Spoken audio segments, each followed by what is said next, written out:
Communication is just not, well, it's not just where it all arrives, it's all where it all ends. Because communication is not just the cause of many problems, the lack of communication or the poor quality of communication, it's also the solution. So it all ends in communication. It starts and ends in communication. It comes full circle.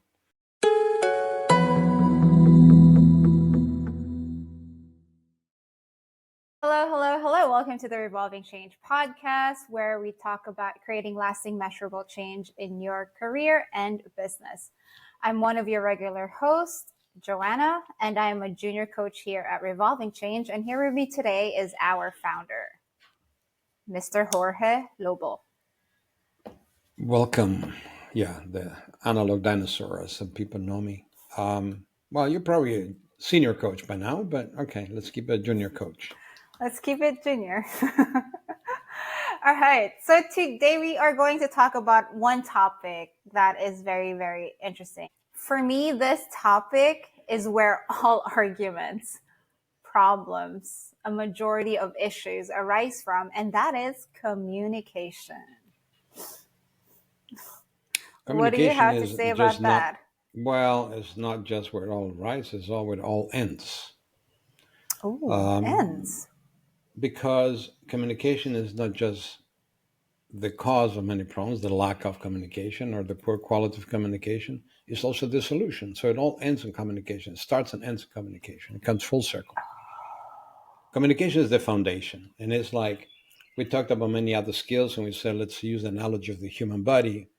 Well, the communication is the blood that goes and circulates and brings information throughout the body. And actually, that's what blood does, right? I mean, you're Mhm. certified and you're educated more than I am. I only have 2 years of medical school and a drop. So, but the key in communication is that without it, and we have two key aspects. So it's a verbal, nonverbal, and one way, two way. Those four elements, so to speak, are going to be determining how well things are going to be, how well they're going to work. It's as simple and as Okay. basic as that. You're going to hear Yeah. many gurus elaborating on communication and making it really complex. And I hate to, or I like to burst the bubble. It is not complicated and it's not really complex. It is simple. It's one way, two way, verbal, nonverbal. And if you manage those, you master those, if you're good at those, if you're receptive to those, you know how to apply and develop your skills, a big chunk of your problems and challenges are going to be taken care of. It's very interesting that you say it all starts and ends with communication because I didn't realize that. For me, yeah, that was amazing that you pointed out that yes, the root of the problem can be the poor quality of communication, but also to solve the problems that arise from miscommunication is communication itself. So, Absolutely. wow, Absolutely. It's in the full essence. circle. Yeah, Absolutely. yeah. Yeah, so you touched on something earlier. You said um, verbal, nonverbal, as well as one way, two way communication, right? So, can you please elaborate more on Yeah, these and I should have things? said first one, two way, and then verbal, nonverbal. Okay. Because unless there's one and two way, you have nonverbal and nonverbal.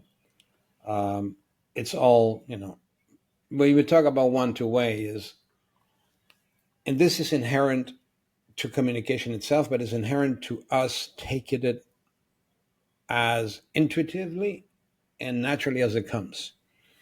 Mm. We know that TV is a one-way communication instrument. We get information, we can shout back, but nobody's going to hear us. Or radio in my Yeah. old days, we had no TV when I was young. There was radio, and radio was one way, and it still is one way. But just the impact of that one communication was just phenomenal. When you have somebody scream at you, fire, and people will run and save their lives, that is extremely important communication. Now, when you have somebody scream fire and there is no fire and people get hurt and they run out and people get run over, that was criminal. So one-way communication is extremely important and has to be used properly. Now, we have also high levels and lower levels of communication. You have system levels of communication, I should rather say. You have a report in business, in production, for example. That's one-way communication. It gives you data that you need to analyze, elaborate on, and take action on. Now, that's a one-way communication. Now, it can be one-way communication between people when I'm telling you something and I will not listen to your reaction. I will not listen to your response. I will not even watch your reaction. I'm talking about nonverbal communication and just walk away. So if that is what happens, then one-way communication is totally ineffective and is creating more a problem than it's solving. The two-way communication means we have the exchange, we have people talking with each other. I will send information, but I will receive information back. And I'm talking about feedback. I'm talking about two-way communication. I will receive a response, and then we have the interactions that we are take for granted and are used to when we talk to people and people respond to us. That's a two-way communication. Now, everything affects our two-way communication, our demeanor, our mindset, our relationship with the audience that we're talking to, be one to many or many to one or many to many, that you can have in a meeting, for example. How we respect each other, the style of communication we use. So there is a kaleidoscope, to use one preferred term that we use in Revolving Change, a kaleidoscope of options that change constantly and consistently and are never the same because the conditions keep changing all the time. So that's about two-way communication. About verbal, nonverbal, the verbal part we just covered in two-way communication, but then there is the nonverbal component. Now, in the old days, we only had telephones, we had no cameras. So understanding the nuance of the voice, the silence in phrases, sometimes silence said more than words did. Understanding why a silence comes in and how it should be interpreted is an art in itself, an art in communication itself. And I belong to that generation that will learn to communicate without necessarily advanced instruments. The most advanced we had was a telephone. I remember when we had a portable phone that was about this big and weighed 20 kilos. And I was a pioneer in technology because I had a mobile phone. And I had two mobile phones in my car, a German phone and a Belgian phone, because the networks didn't work across countries. That's how difficult it was. The verbal part is important, but the nonverbal is equally important when you are face to face, which now has become extremely powerful as we have now in this podcast. We see each other, we can see demeanors, we can see reactions.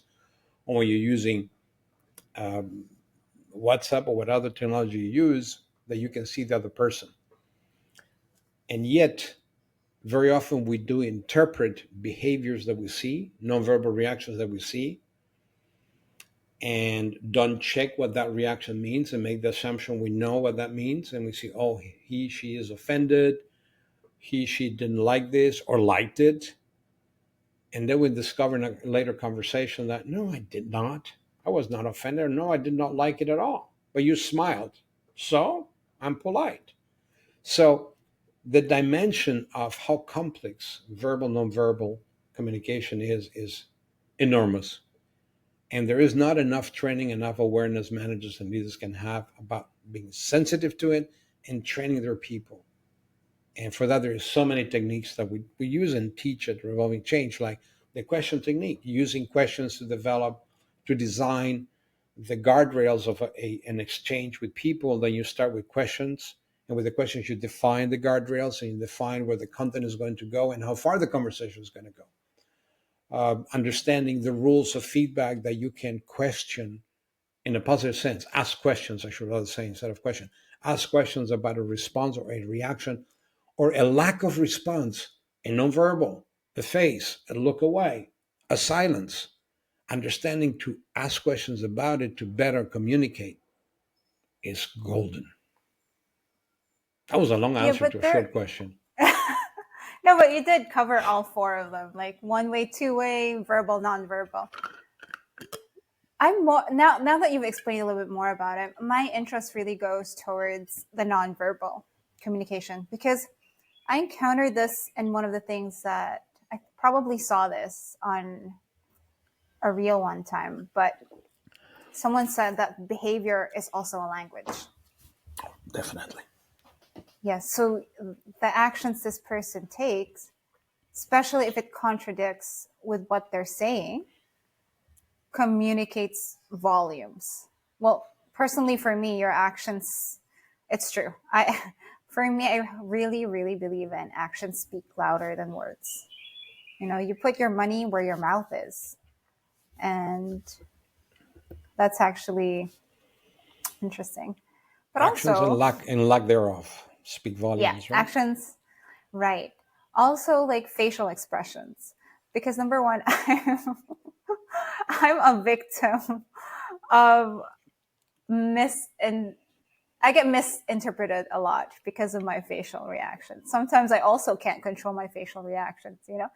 I probably would be a bad poker player because you Or a would good poker player probably be because able you to. will mislead them with your, I mean, you see, it's good or bad, depends how you use it, Well, right? yes, yeah, it's true. But If then, you learn to make a good face with a bad hand, you're going to win with bluffing. So it all depends how true we use the too. technique, okay? It all depends how Mm, we use the technique. And that's one thing that, mm, we need to move beyond, and that our clients often overlook, and they love when we get into the topic of how I'm going to use this to everybody's mm, advantage, not to take advantage of somebody, mm, but to everybody's advantage.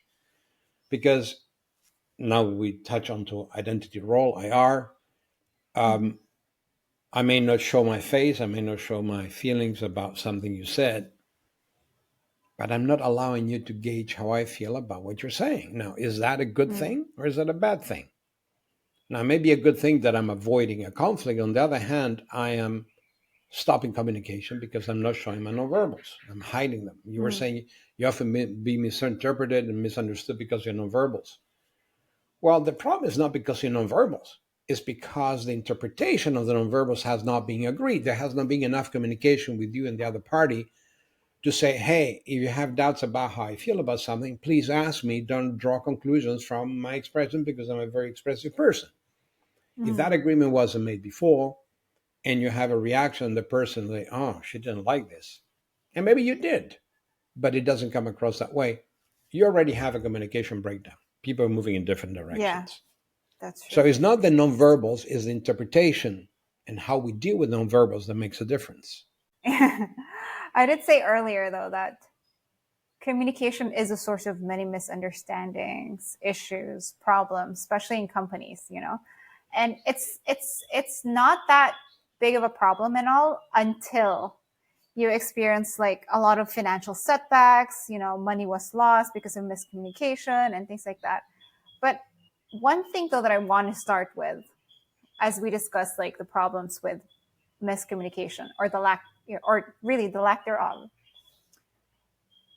I encountered this masterclass the other day about communication and relaying your vision to the rest of the people that's under you. And this person says, the speaker says, your vision is only as good as your ability to articulate it. Articulate it.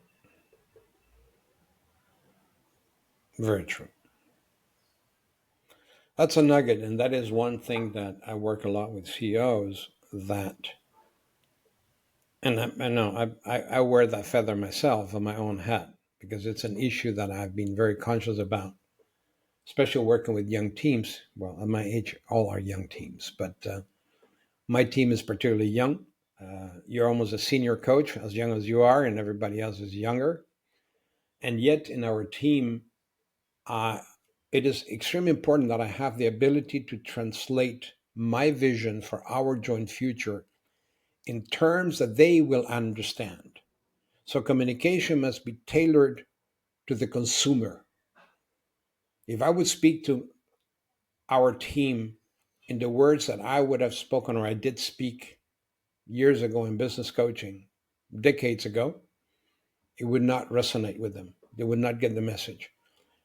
If I can explain to them the challenges they're going to be facing, from my perspective, they're going to be facing in their careers, and how what we do is going to enable their careers and help people, managers, leaders, and executives and entrepreneurs in the future, that will resonate.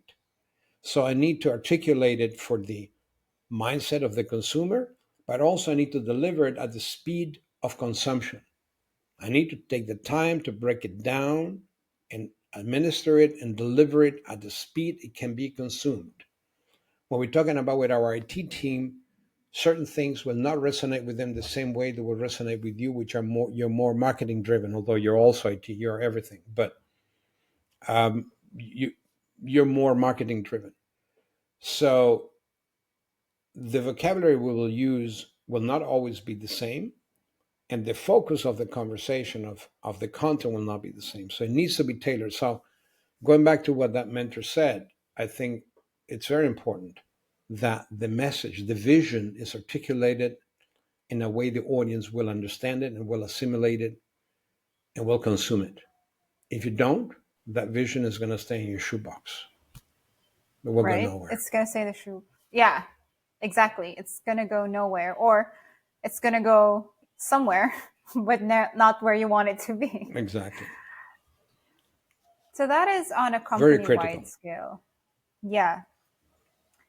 How then, if you're like, let's just say you're one of the employees, we've seen the impact communication has on someone who has authority over other people.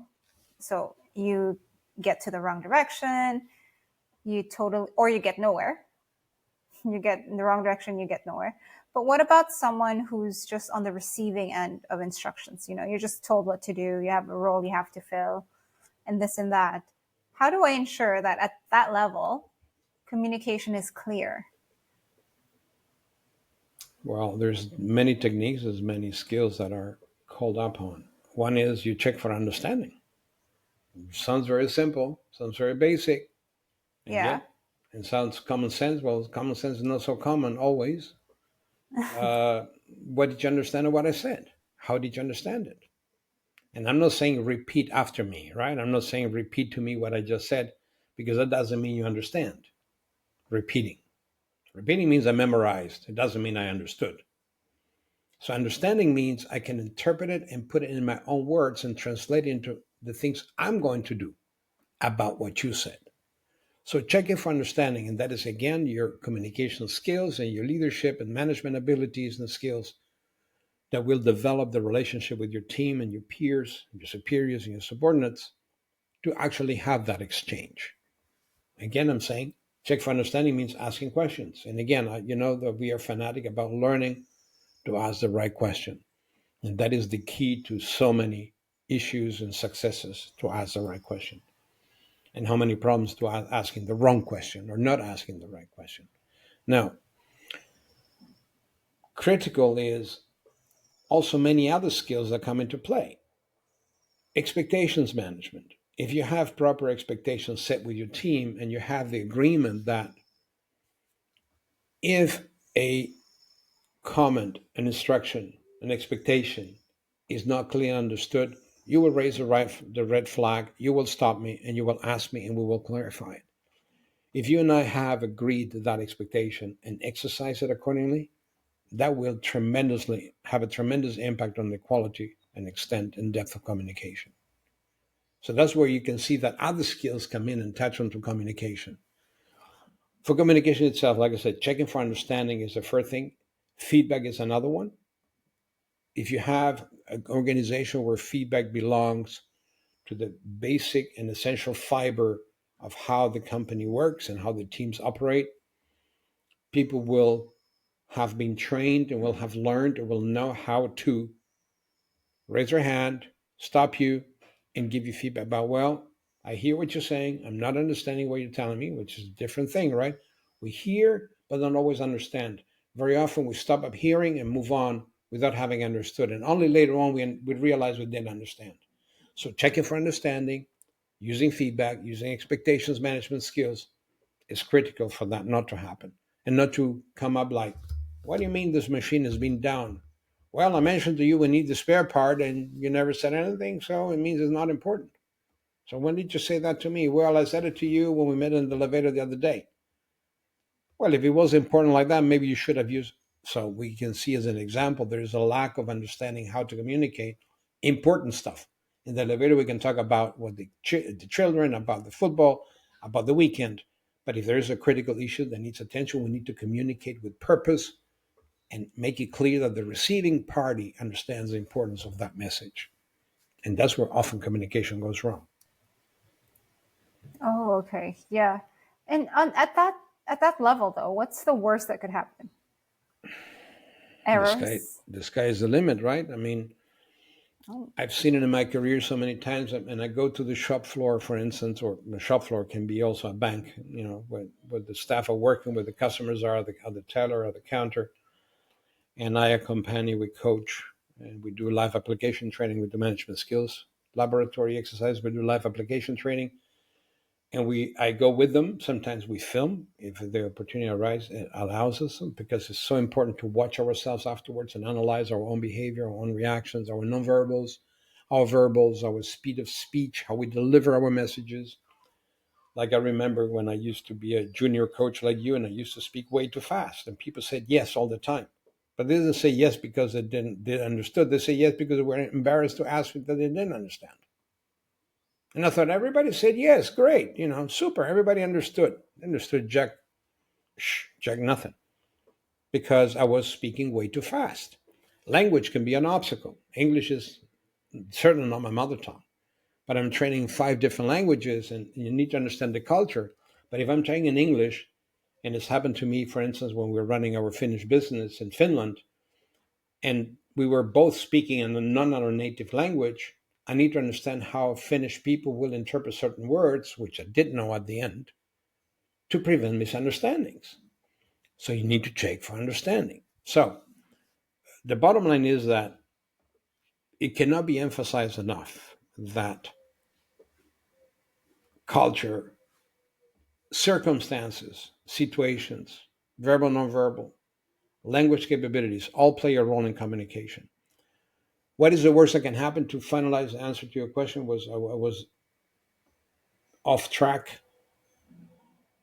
When you have, for instance, a situation like I gave you the example of a spare part missing, or we were with this bank, with this manager, actually he's a VP in a big bank, and he is talking to his own people, and he's confronting a situation, a customer complained about something that went wrong. Spare you the details, they're irrelevant. And the employee, actually the departmental manager, went like, yeah, yeah, okay. And that was the end of the conversation. So afterwards, we debriefed with the VP and said, did you get confirmation of understanding what the issue was? Well, he said, well, is that confirmation? Not really. We hope it is, but we don't know for sure. What action was it going to take to fix it? I hope the right one. So you're hoping, right? Not a good management premise to just hope. And how about prevention? Well, I also have to hope. So you're running your business on hope, right? Now, hopium is a very bad drug. Okay, it doesn't conduce to financial success. Hopium. So we prepared it. He went and had another conversation, but this time he took it out of his position. They went to a neutral place. So the emotion was not, the person didn't feel aggressed because it was in front of their own people. It was not in the manager's office, so it was not a territorial thing, an authority thing. It was in a neutral place.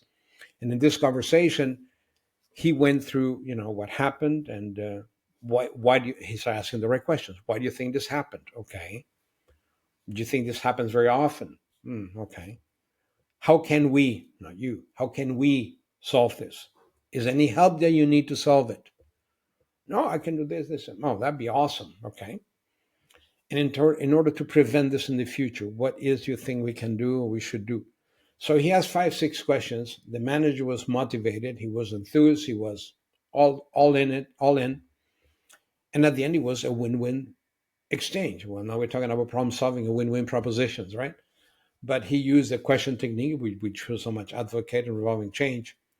And all of a sudden, something which was a problem became an opportunity and a solution. So what can happen? The problems become perpetual. They will not going to be solved. And because they're perpetual, they repeat themselves and become even worse. Take customer service. We upset one customer, 2 customers, 20% of the customers. We started getting negative feedback. Stakeholders hear about it. Other customers hear about it. Or the opposite. We're known for taking care of our customers, of taking action, solving problems, being proactive. It is as black and white as that. Okay, yeah, that's very interesting to see that from that perspective, you know. Like you're empowering someone and encouraging them how to communicate better. Let's explore deeper and how you can actually ensure that there's good communication between both parties. Because sometimes, you mentioned it earlier, no one wants to speak up, ask questions, especially if you're the subordinate, because you're scared of looking stupid. And that's pretty common, you know. I myself also have gone through a phase wherein I didn't want to speak up because everybody was agreeing. I'm the only one who didn't understand. It would imply, if I asked a question, that I'm the only one who didn't understand. So that there was that social kind of pressure to me not asking questions. And I believe you touched about something earlier. One way to actually ensure proper communication, and that is a checking for understanding, right? And also tailoring the communication towards the person's rate of consumption as well as their communication style. What are the communication styles? Oof. How many days do we have now? There's 5 plenty of minutes. there's plenty of communication styles, right? But the main ones I want to focus on, or we mainly focus on, is you have a despotic style, you have an apologetic style, you have a democratic style, and you have, Mm-hmm. I mean, the names can change, okay? And there is many more, and depending who you ask, depending which guru you're listening to, you're going to get different Mm-hmm. ones. Mm-hmm. But communication styles will depend. Are you a people person? You're going to involve people in communication? Are you going to be dictatorial? You're going to just instruct and move away, which is often one-way communication. Um, you have apologetic, the ones that always have to have excuses why. Well, I'm sorry, I need to tell you this, but these ones are not right. And oh, I'm terribly sorry that they're always sorry about something, right? Don't be apologetic. Just communicate. Be assertive. Say what you have to say. Now, I mean, part of the communications training includes one of the lessons is about communication styles. That in itself is very, very long. And that actually touches on so many other skills. And that's why I'm a bit hesitant to go down that rabbit hole, because communication styles is going to take us down a real rabbit hole. The ability and the willingness of a manager to recognize their limitations and to grow beyond and learn, that is one of the key critical success factors for communication. But let me go further. And I'm not going down the rabbit hole you just opened for me. I'm not going to go there to that extent. And that will raise, though, a principle that you know I use often. The fish always stinks from the head. So, communication being as important as it is in a company, your company culture will be determining factor for how communication is going to work. You have an open culture that will encourage people to talk, to ask questions in a constructive way, of course, to collaborate. Then communication will not be a problem. It will be an occasional snag, an occasional breakdown that needs to be fixed, which is not a big deal. If the culture is not that way, and the culture will inhibit people, will let people be scared of speaking up, will not allow managers to be questioned in a positive sense, not to be doubted, but to be questioned, then communication is going to be a massive issue. I mean, I was just recently recording one of our staff, recording some material, one of the most junior staff we have. And I've been having lots of conversations with her to get her to understand that our policy, our philosophy, our value, our culture is open. We can question anybody and everybody, especially me, because I'm the analog dinosaur. So you have to question what I say and what I do. And I was recording, and she questioned what I said. Well, that you were missing this, you were missing that, and she was right on the money. And had she not said that, I would have missed it. I didn't recognize. I didn't see it. Right, and it's not because I'm arrogant, which I hope I'm not. I think I was just not seeing and not hearing. And unless somebody, and we go back to one of the techniques in Revolving Change, the mirror, unless she had been my mirror to show me what I said and how I said it and what was missing, I would have not noticed that my communication was grossly incomplete and would have been ineffective.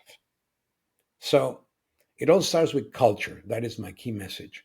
You need a culture of openness, of open communication, of feedback, of empowerment. You need a culture of clear set expectations management. All those skills are elements and components of a progressive, modern, effective culture. And that is absolutely essential for good communication. That's great. I feel like I'm about to ask the question, which I always ask. Since I'm a fan of self improvement, and I'm aware that sometimes I am not part of the head of the fish. Not even sometimes. Most of the time, I am not part of the head of the fish. So, on an individual level, on a level of where I'm only responsible for my role and the things that I have to do, what can I do to ensure proper communication Well, I between think myself, people under me, or even like interdepartment? I you're think missing a very interdepartment important. communication. I think you're missing a very important point in your question. The most Which important one? you're missing, in my opinion. That is what you're going to do to make your boss a better communicator with you. But then there's also Because, the saying that go ahead. change yourself before you change others. So, Sure, sure. You change yourself by becoming enabled to change others. So if you cannot approach your boss, your superior, I don't like the word superior, management, and your leaders in terms of giving them feedback to help them get better, which is what happened to me with our junior staff, then you can do as much as you want. You're going to have this glass ceiling you're not going to go through. You're going to be hitting that glass ceiling consistently. You're not going to grow beyond. To grow beyond, you need that culture. So, what can you do? Well, you can contribute, and I will disagree that you can be very close to the stinking head. You can contribute by raising points like, if I have feedback about the way we're doing this, and I'm phrasing it very carefully, not about the way you're doing it, but we are doing this. How do you want me to go about doing it? You want me to write you an email? You want us to talk about it? You prefer just keep it for myself? No, no assumptions made. I'm just asking you to give me feedback or give me your opinion, instructions on how you want me to deal with it. Now, most of the time, managers, even though if they're not convinced of it, just because they know academically is the right thing to do, so, oh, no, of course you have to tell me. I want to hear it. I want to hear it immediately. You should tell me. You should interrupt me. They will mostly say that because it is managerially correct. Now, do they have the skills on how to deal with that effectively? Maybe not. Maybe you are more skilled than they are in doing that. I have many of members in my team which are way more skilled in many things than I am, and I never will reach their level of skill. And I don't want to, because we are strong as a team, because each one of us has his own strength of skills. And we together are a strong team because of that. So we don't want to be champions at everything because it would be ineffective, it would be impossible. We want to excel at what we're good at.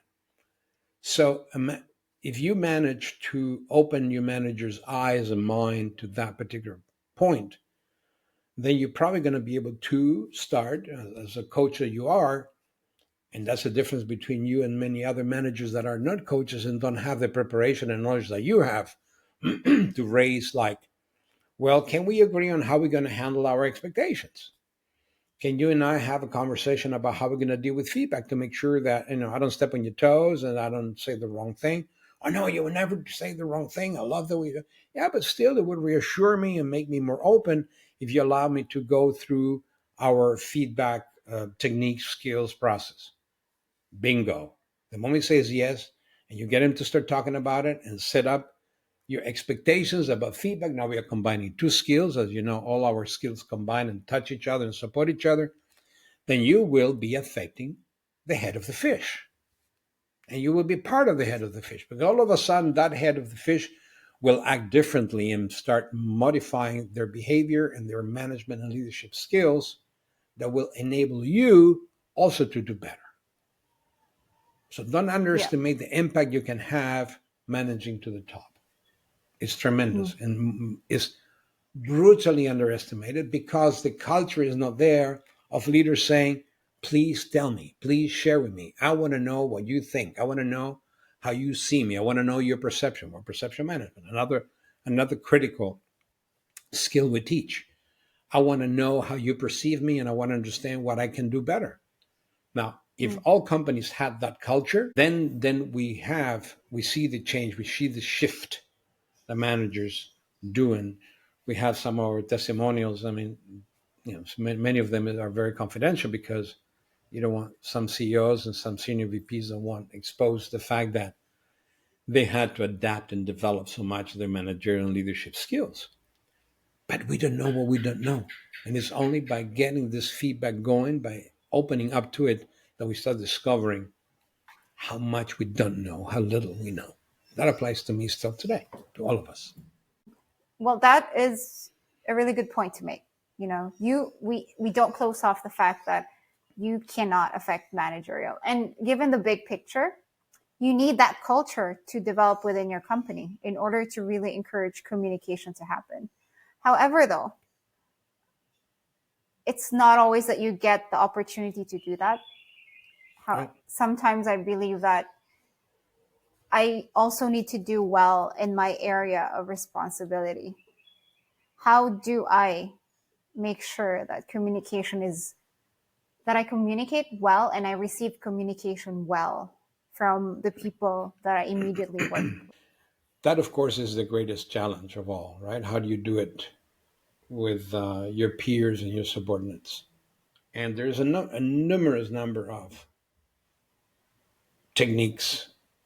I won't call them tricks because they're not tricks, they're techniques you apply to check for understanding, right? When you check for understanding, you don't ask simply, did you understand, yes or no? Because most people will say yes, even if they don't understand. So that's not checking for understanding. Checking for understanding would be, for example, asking to restate what you said or asking for an opinion. What do you think about the suggestion I just made? How do you feel about it? How do you think about it? How does it look? Now, I'm using different words, appealing to their NLP orientation. Are they visual? Are they auditory? Are they kinesthetic people? Because we need to adapt our communication. So remember, as you communicate with people, you need to pay attention to the words they use so you can relate and be the mirror and respond to them. So if they're using visual vocabulary, you want to use visual examples. If they use auditory, like, oh, I hear what you're saying, you want to use auditory examples.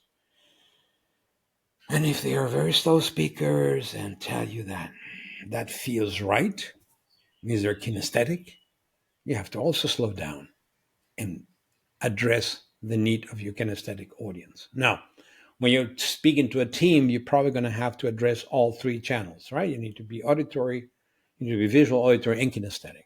That's from the NLP side.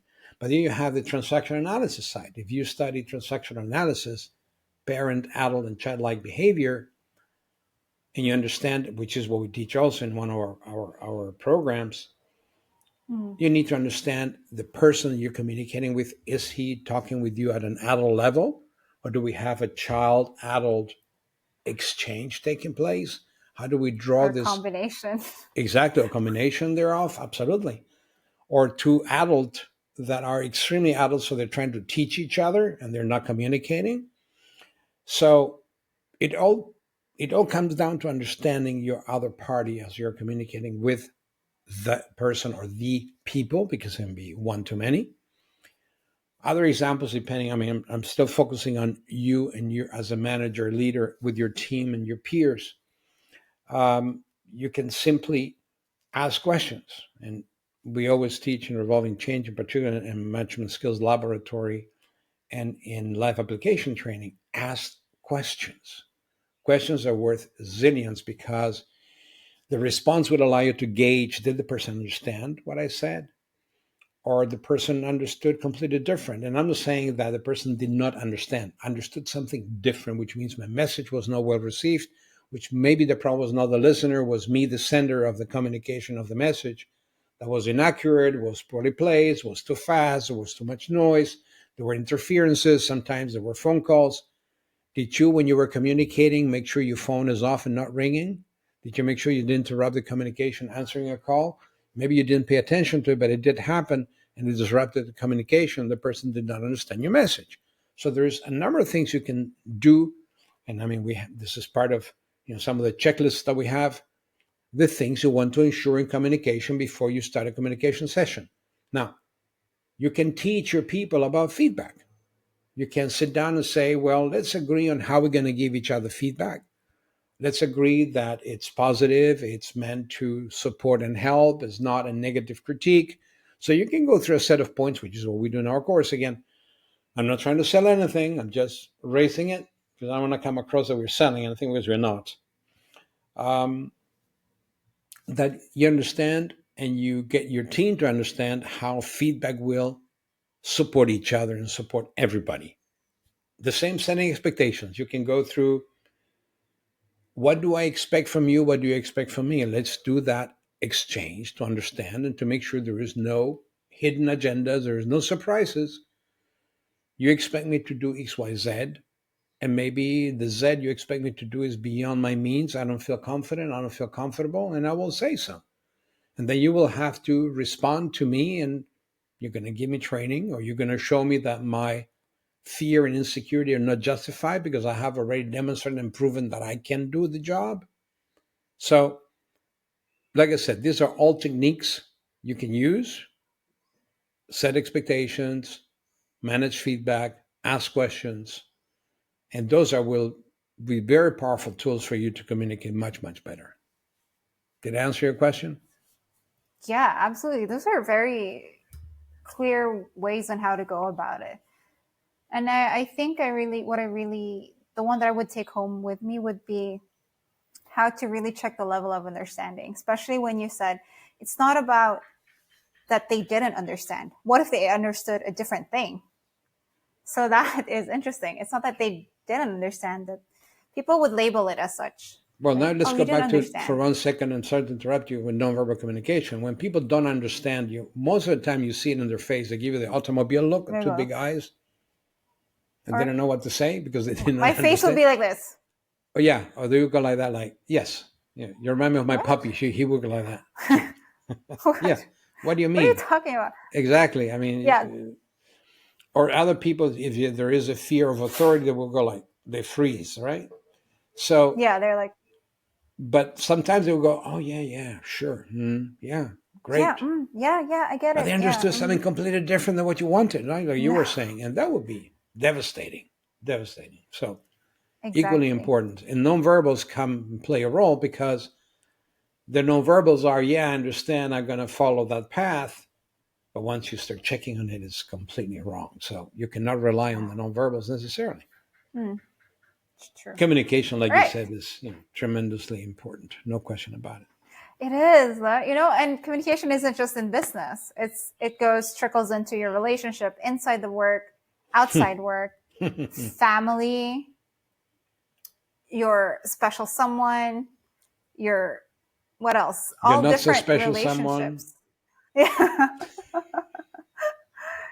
It involves, like, whatever we're learning here Absolutely.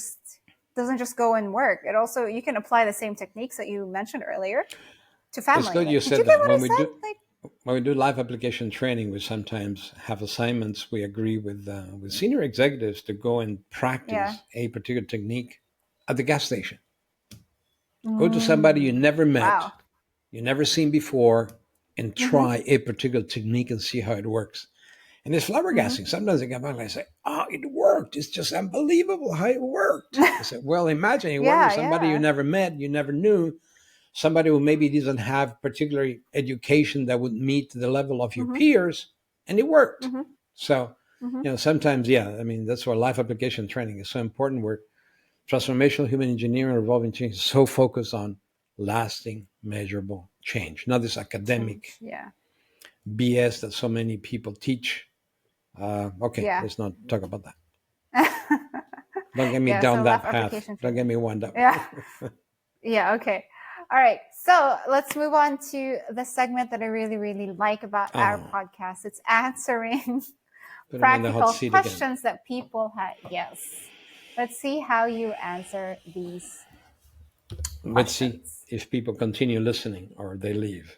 All It would be right. good to see if First there are some question. comments. I would like to hear what people think Yeah. about some of the comments. Yeah. Yeah, if you have like tips as well for the people that are asking these questions, it'll be great. Or if you have questions yourself, feel free to just send us a direct message or email us at getinspired@revolvingchange.com. Okay, first question. The title is, am I being too critical or is it unprofessional communication? This goes, recently I have noticed a trend in the email and text correspondence sent by an employee in that they are nearly absent if the proper use of personal pronouns. For example, they send an email stating, "I'm working from home today." Or another message they say will be remote today. No punctuation whatsoever. And then responses to emails may start with, "Am I working in it?" Oh, wait, I just read that with a tone, but completely no punctuation whatsoever. And it says here, "Or we'll have this handled." No punctuation still. Did I miss an edit or no longer responses to emails needing to have properly constructive professional tone? The tone and tenor just seems off-putting to me. Additionally, we work in a corporate office and she is not a young worker. Is it just me or am I being too critical? Now, answering this question is very interesting. Again, were expectations agreed between this manager and the subordinate with this other lady? I'm not sure. It doesn't sound to me like they were. I think there is, again, we're having a communication channel not working, and we're not using communication other channels to fix the problem. Because actually, what I would do in the case of this manager or manageress, I would just sit down with the person, say, "Hey, listen, I get your emails. You're super efficient, super effective." I start with something positive. But sometimes I get a bit, lost because I'm old school and I would expect to read like "hello" or "how are you" or punctuation. Is it because you're upset or is it just the way you communicate? Would it bother you? And I would find common ground. And if the person said, "Well, I'm very sorry, it's just the way I communicate. It was early morning and I had one child in my arm and I had the dog barking at the door and my husband was screaming at me that his shirt wasn't ironed. And I had to tell you I'm working from home." Well, I didn't have time to really go through. And as I said, I'm working from home. So, of course, hearing that sheds a different light onto why I got the message that I did. And I understand it and I'm empathetic and I understand it and I support it. So I think it is a little bit of a reaction, yes. And I think there's a lack of dialogue. There's a lack of communication between the two persons. And maybe with everybody else in the department that people should agree on how they're going to communicate on each platform. Like we have a Revolving Change, we don't use WhatsApp or Telegram, any other one, for doing business. We just don't do business there. Simple. We do business via email, which results in sometimes the subject lines which are so long, but okay, you know what they are. Yeah. So I think, Yeah. yeah, I think it's a True. little of an overreaction. I think, but the person is open as he raises the question, is it an overreaction? So he's questioning him, herself, which I think is very healthy. And yeah, seek dialogue, develop the common Yeah. ground. Yeah. Because this person is concerned. Like, emails aren't as professional as they used to. Like, I'm also used to emails that really have an opening salutation, then you go into the body, then you have a closing salutation. I think you may have noticed that in the I emails do. that I sent. So Definitely. this You're very person is disciplined with actually, that. Yes. And sometimes I but feel it's like you embarrassed said, when I'm answering with a Telegram style communication because, yeah, yeah. But you know, sometimes, but you if I did, have 15 emails to answer and the answer to yeah, your question is yes or no, yeah, well, I'm sorry. I'm going to say yes or no. I'm not going to go through. Hi, Joanna. I hope you're yeah, well. I hope your puppy is yeah, healthy, and I hope you had a good night's sleep, and your uh-huh, uh-huh, ankle is not too swollen. Sorry, mm-hmm. you're hurt. The answer to your Yeah, question is yes. No, I'm just going to say yes. No. yeah. So like you said, it's just about you need to open a dialogue about it and set and manage expectations because sometimes Yeah. it doesn't really matter. It's just, I think it's an old school way, like before you have to look professional.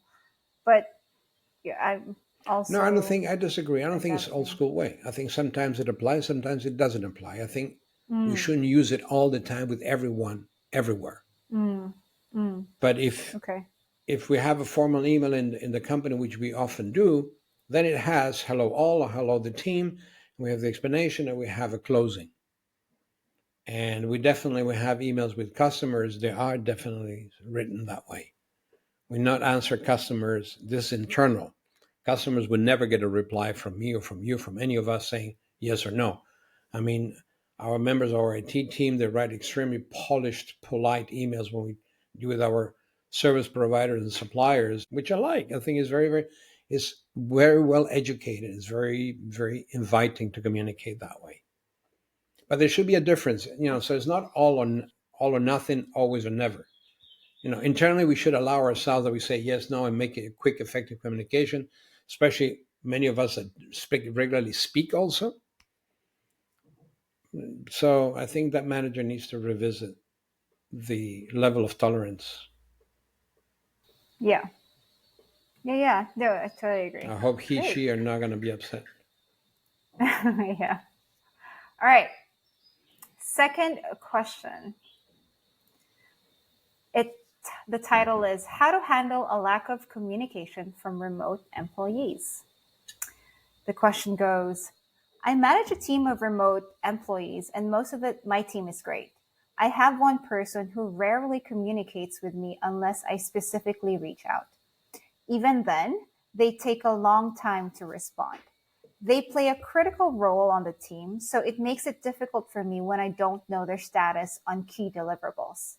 I don't like to micromanage, but I find with this employee in particular, I need to do so because they won't communicate with me. They are more of a quiet person, and there's nothing wrong with that. However, it is their job to perform certain tasks and communicate any issues to me. Here is just one example of a recurring problem that I've had. Even if they encounter an issue that delays their process for hours, they won't communicate it unless I reach out first. At that point, they are hours behind, which has a negative downstream impact. Also, my manager will ask why there is a delay and it makes me look bad. It could be all solved if my employee would just communicate a bit more. I have scheduled check-ins and I reach out periodically, but it doesn't seem to help. I appreciate any insight. It's a mouthful. Yeah. Right. I relate to that because I've had that situation in my own companies before. Because you have a star in one area of the business, but some of the other skills are really underdeveloped and they don't raise them and they stay in their ivory tower with their knowledge and their know-how, and then they fail to integrate into the process and affects the process, the progress of the team. Well, looking back, yeah, I think, this should be the least of this manager's worry because it's not going to look bad. It's probably going to risk worse if things don't improve. It goes back often to very similar issues across the board. What are the expectations set with this employee? Have we had a very clear, structured, formal, documented, and that's part of our program that we do in expectations management, how to run an effective expectations session? So you So, prepare the oh, session, okay. you prepare yourself, you prepare the person for the session, you Hmm. advise what's going to happen. You agree at the beginning of the session the rules by which you're going to both abide. So there's undivided attention from each other. You're in a neutral environment. It's not about judging anybody. It's about elaborate, and finding common ground to improve the way we interact with each other, which means we know each other's expectation. And a critical part on your expectation exercise is going to be that you will seek commitment and you will give commitment to the fulfillment or not of expectations. So if you expect me to be on time every morning, and I know that 3 times a week I have a problem because I need to take my daughter to kindergarten and I cannot be on time, I will say, well, I'm sorry, I cannot fulfill that expectation. 3 times a week, I can't. Simple. So as a manager, I will, as a leader, I will probably agree to the fact that those 3 days, that the starting time is later, so there will be an agreed expectation. But now we have a defined expectation that it is 3 days, it starts later. But before that, we didn't have that agreement. Now we do. Now, if the expectation is for the boss that I, as an employee, expect that it's going to triple my salary next month, I say, no, it's not going to happen. I cannot fulfill that expectation. We're going to have no budget for salary increases. So I have an expectation, but I'm told clearly it will not be fulfilled. Then I need to decide I can live with that or not. So that is an extremely important first element for this manager, um, on how to deal with this particular person. And the next one is, which is a key element that is often missing, is predictable consequences. When you fail to meet expectations, there has to be a predictable consequence. We have a predictable consequence when we meet expectations, right? We get rewarded, we get praised, we make progress, maybe we get more authority, maybe we make career. There has to be a predictable consequence also when we fail to meet expectations. What's going to happen? I leave open what the potential things are. It's from company to company different, from manager to manager different. But it's important that everybody understands that actions and the lack thereof have consequences. And we need to make them predictable. You do A, B will happen. You do C, A will happen. And it's not a threat. And people say, are you threatening me? No, I'm just telling you the way it's going to be. And it's not a threat. Actually, it's the opposite of a threat, because I'm anticipating what can go wrong. And I'm helping you understand that while you do the right things that we have agreed and you have committed to do, things are going to be great. But once you start failing to deliver on the commitments you made, there will be automatically predictable consequences that come into bear. So in this case, even it's a very important team member, there's another aspect that this person may want to consider, is that the impact of this person is affecting the rest of the team. So the person did not say it, but I will now guess that it's probably also a issue between the way the team sees themselves managed compared to this person being managed differently, getting away with the kind of issues they're causing. So I think addressing that is very important with the rest of the team, but also with the person saying you're having a negative impact on the rest of the team. So that is unacceptable. So there has to be a predictable consequence for that not to happen anymore. So there are management tools, there are ways of coaching this particular black sheep that goes his own way and doesn't respect, communicate, and deliver on time. But there's limits to what you can accept. You don't want to look bad. And maybe part of looking bad is not taking action to solve the problem. So maybe you create a new problem by taking action and maybe having to replace the employee. Well, so be it. You change one problem for another, but hopefully the other will be a final solution you will find if you have to replace the person. Maybe you need Mm-hmm. to change your responsibility. Sometimes you need to shift people in the department. Mm-hmm. I feel strongly that developing skills is very important. Is this person has unique skills? Is there somebody else that has those skills also? You want to temporarily replace the person by somebody else that will be kind of a signal to the person you're replaceable, you're not unique. Other people know what you know, other people can do what you do. You're going to have to play by the rules of the team. There's no other choice. I hope there are some things All this right. person can use, but it's quite a challenge. But Sure. there are Yeah. tools, there are, set expectations, agree on the feedback rules, and agree on, or set, because in this case you don't need to agree them, set predictable consequences. That's a Yeah. management leadership prerogative.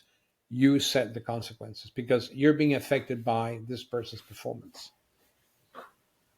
Yeah. So for me, from that, what my key takeaway from that one was setting predictable consequences, because the person said that they have scheduled regular check-ins and reach out periodically, but it didn't help. So I believe the setting predictable consequences would really help in this sense. Like, if you fail to do this, this is what happens. and them experiencing that consequence would probably help steer them in the right direction. All right, so that is all the time we have today about communication. But do not fret. We will have many, many more discussions, many, many more podcasts that explore communication deeper. So if you have any questions or certain parts of the discussion within this podcast popped out for you and you want to explore that further, let us know in the comment section below. Because again, this podcast is not for us, it's for you guys that are listening, and we want to know how we can help you. As our founder, Jorge, would always say, helping people is the main goal and making money is the consequence. So we really, really, really want to help you guys. Also, the show notes for this podcast is available to our core members. And if you're not a core member yet, it's simple. You can just sign up, no credit card required, and voila, you will get access to this episode show notes, as well as the show notes for all the other podcasts we've had in the past. So I guess that is it for us today. Once again, I'm Joanna. And I'm the analog dinosaur. Thank you very much, Joanna. Good job. Thank you, everyone. See you on our next podcast. Bye.